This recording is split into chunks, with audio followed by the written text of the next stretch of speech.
the last lesson part 2 last lesson number part 3 যে আমি দ্বিতীয়টি খণ্ড আলোচনা কৰিবলৈ আগবাঢ়িছো ইতিমধ্যে আমি প্ৰথম খণ্ডত পাইছিলো লিটল প্ৰিন্সে স্কুললৈ গৈছিল আৰু স্কুলত কিছু অগতানুগতিক পৰিৱেশ দেখিবলৈ পাইছিল হেমেল ছাৰে তেখেতৰ সুন্দৰ পোছাকযোৰ পিন্ধি আহিছিল গাঁওবাসী আহি স্কুল পাইছিলহি আৰু হেমেল ছাৰে ইতিমধ্যে ঘোষণা কৰিছিল যে এয়া হেনো তেওঁলোকৰ অন্তিমটো ফৰাচী পাঠ ফ্ৰেন্সৰ মনত কৌতুহলৰ সৃষ্টি হৈছিল আৰু সেই কৌতুহলৰ বিষয়ে আৰু পৰৱৰ্তী অংশখিনি আলোচনা কৰিবলৈ আজি আমি এই পাঠটিত পাম বলচোন আমি পুনে পুনে পাঠটিলৈ গুচি যাওঁ Friends then understood the reason of gathering of village people and wearing beautiful dress by M. Hamel.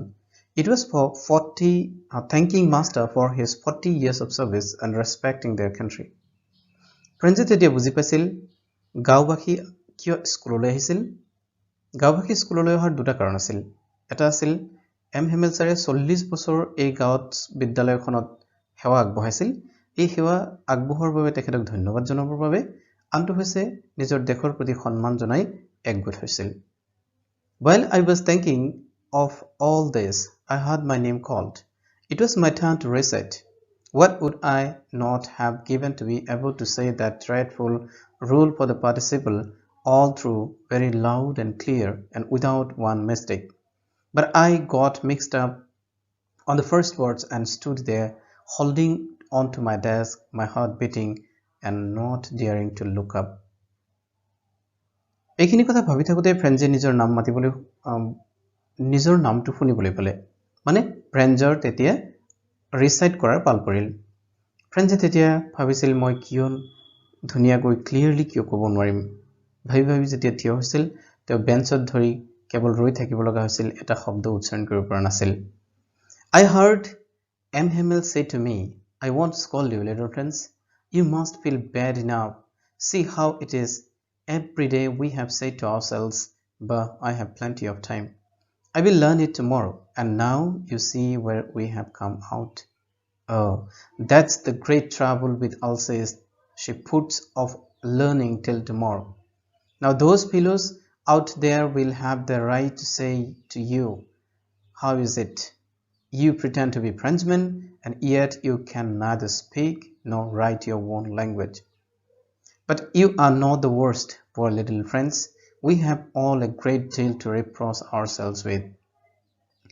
হেমেল ছাৰে তেতিয়া কৈছিল যে মই তোমাক গালি নাপাৰো কিন্তু তুমি নিজেই ইয়াৰ বাবে দুখী হোৱা উচিত কাৰণ চোৱা তুমি নিজেই নিজকে ফাঁকি দিছা আমাৰ এলচেছৰ আটাইতকৈ ডাঙৰ সমস্যাটো হৈছে আলচেছ বাকিয়ে নিজৰ লাৰ্নিংটো পিছদিনাখনলৈ টুমৰৰ কাৰণে থৈ দিয়ে আৰু হেয়া কৰি কৰি চোৱা আজি আমি কেনেদিন দেখিবলগীয়া হৈছে এতিয়া সেই জাৰ্মানৰ মানুহবিলাকে আহি তোমালোকক নিশ্চয় ক'ব যে তোমালোক কেনেকুৱা ফ্ৰেঞ্চমেন নিজৰ ভাষাটোকে লিখিব আৰু পঢ়িব নাজানা অৱশ্যে তোমাক অকলে দোষাৰোপ কৰিব লাভ নাই ইয়াৰ বাবে আমি সকলোৱে সময়গতভাৱে সমানেই দুখী Your parents were not anxious enough to have you learn.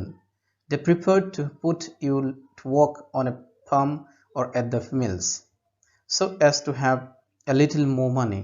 And I've been to blame also.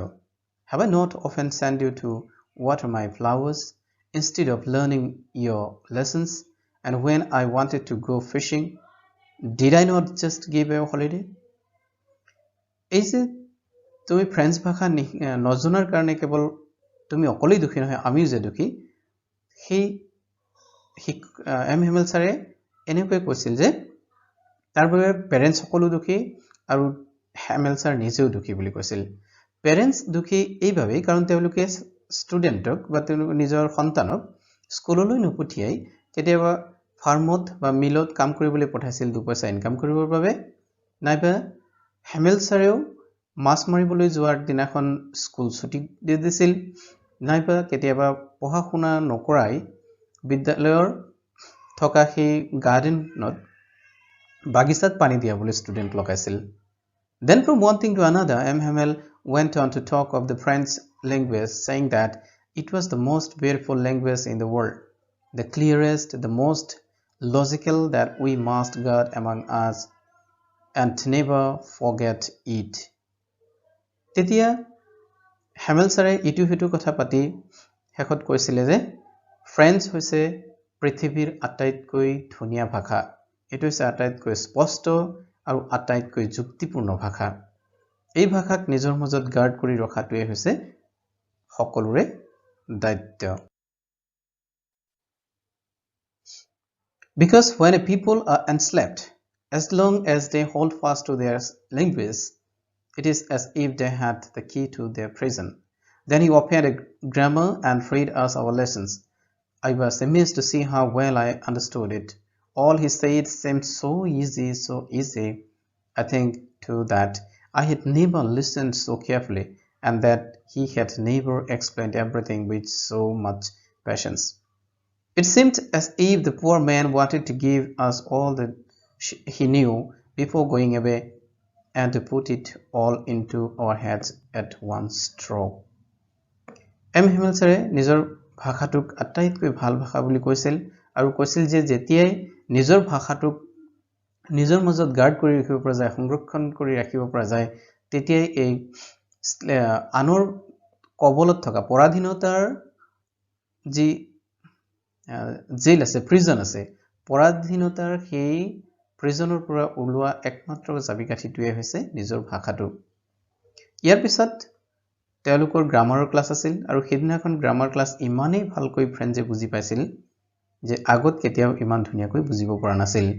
অৱশ্যে সেইদিনাখন ছাৰেও চাগে নিজৰ সৰ্বশ্ৰেষ্ঠ উজাৰিছিল আৰু সেইবাবেই চাগে ফ্ৰেঞ্চেও ভালকৈ বুজি পাইছিল। ফ্ৰেঞ্চে তেতিয়া কৈছিল যে ছাৰে এনে ভাবিছে যে যোৱাৰ আগে আগে গোটেইখিনি একে ষ্ট্ৰকতে তেওঁলোকৰ ব্ৰেইনত সোমাই দিবলৈ যত্ন কৰিছিল। After the grammar, we had a lesson in writing. That day, Hamel had new copies for us, written in a beautiful round hand, French Alsace, French Alsace.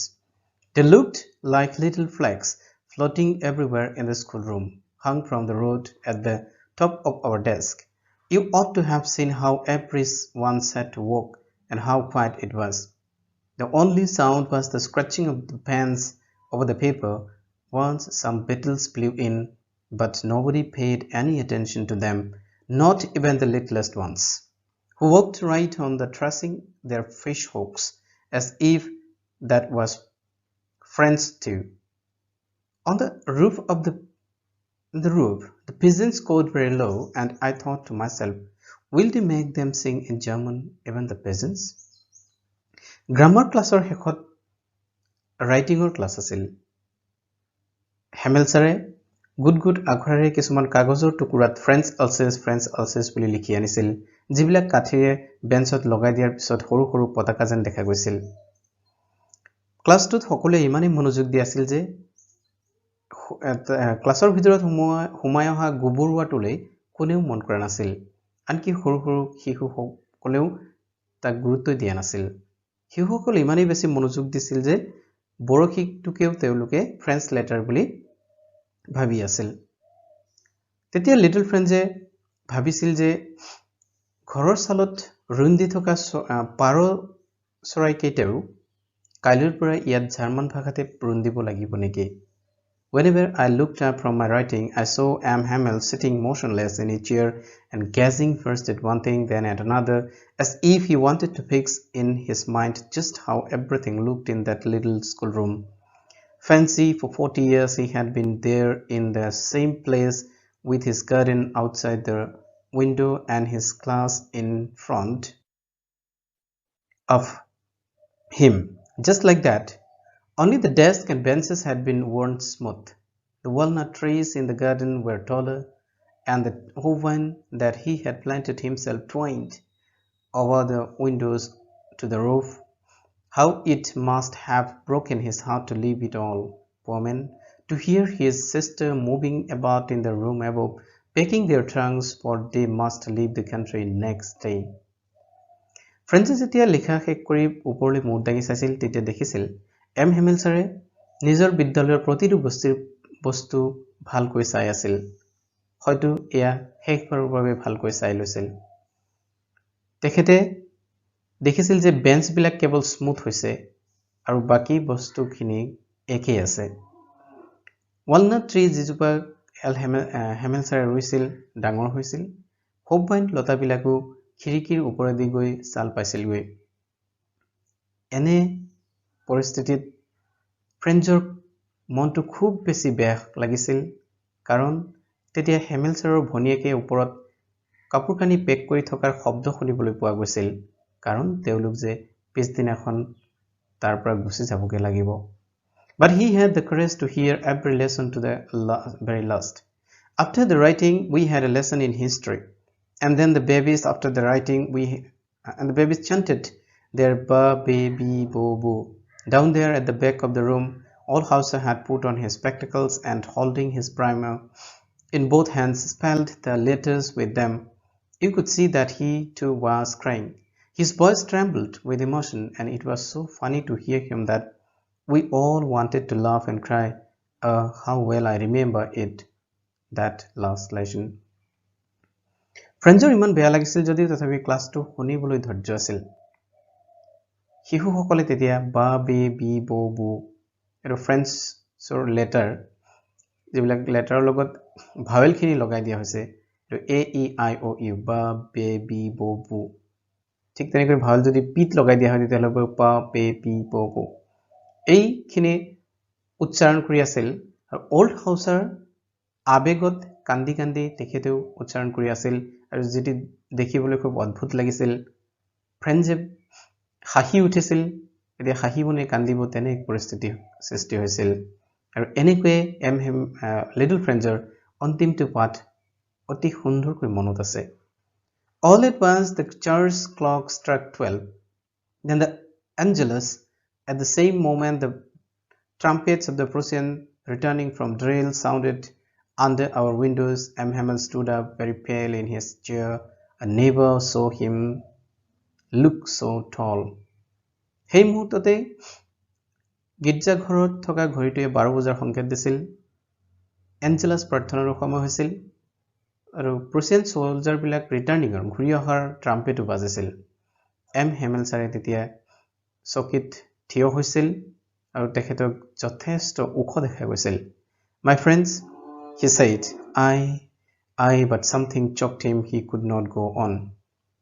থিয় হৈ হেমেল ছাৰে মোৰ বন্ধুসকল মই বুলি ক'বলৈ কিবা এটা যত্ন কৰিছিল যদিও আৰু ক'ব নোৱাৰিলে Then he turned to the blackboard, took a piece of chalk and bearing on with all his might he wrote as large as he could Bible love friends. তেতিয়াতো ব্লেকবোৰ্ডৰ ওচৰলৈ গৈ সৰ্বশক্তি প্ৰয়োগ কৰি চক মাটি এডোখৰেৰে ব্লেকবোৰ্ডত লিখিছিল Bible love friends, long live friends, friends দীৰ্ঘজীৱী হোৱা Then he stopped and leaned his hand against the wall and without a word he made a gesture to us with his hand. School is dismissed, you may go. তেতিয়া তেওঁ ৱালৰ এগেইনষ্টত Lin হৈ থিয় হৈছিল আৰু কথা নোকোৱাকেই হাতেৰে gesture দেখুৱাই ইংগিত দি কৈছিল তোমালোক যাব পৰা স্কুল আজিলৈ ইমানেই এনেকৈয়ে লাষ্ট লেছনৰো সমাপ্তি ঘটে যেটো লিটল ফ্ৰেঞ্চৰ খুব ভালকৈ মনত আছে